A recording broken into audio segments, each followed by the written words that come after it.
હવામાન નિષ્ણાંત અંબાલાલ પટેલે મોટી આગાહી કરી છે।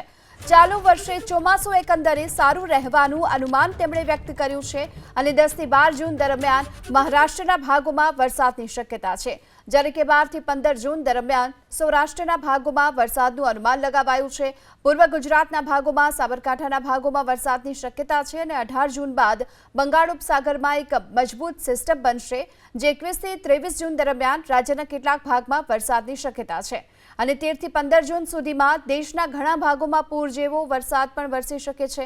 જુલાઈ મહિનામાં સારા વરસાદનું અનુમાન તેમણે વ્યક્ત કર્યું છે અને જુલાઈ મહિનામાં પવનનું જોર વધુ રહેવાનું પણ અનુમાન છે। 10 થી 12 જૂનમાં લગભગ મુંબઈ મહારાષ્ટ્રના ભાગોમાં વરસાદ થવાની શક્યતા રહેશે। 12 થી 15માં સૌરાષ્ટ્રના ભાગો, દક્ષિણ સૌરાષ્ટ્રના ભાગો અને સૌરાષ્ટ્રના અન્ય ભાગોમાં વરસાદ થવાની શક્યતા રહેશે। ખાસ કરી પૂર્વ ગુજરાતના ભાગો, પંચમહાલના ભાગો અને લગભગ સાબરકાંઠાના ભાગોમાં વરસાદ થવાની શક્યતા રહેશે। ગુજરાતના અન્ય ભાગોમાં વરસાદ થવાની શક્યતા રહેશે।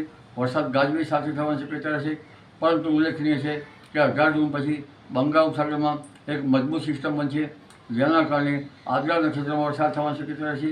21, 22, 13 જૂનમાં કેટલાક ભાગમાં વરસાદ થવાની શક્યતા રહેશે, પરંતુ તારીખ 24 થી 30 જૂનમાં વરસાદ થવાની શક્યતા, સારો વરસાદ થવાની શક્યતા રહેશે। પરંતુ તારીખ 13 જૂનથી 15 જૂન વચ્ચે દેશના ઘણા ભાગોમાં પૂર આવે તેવો વરસાદ થવાની શક્યતા રહેશે। જુલાઈ માસમાં પણ સારો વરસાદ થવાની શક્યતા રહેશે। આ વખતે જુલાઈ માસમાં પણ પવનનું જોર વધારે રહેશે અને ગાજવીજ થવાની શક્યતા રહેશે।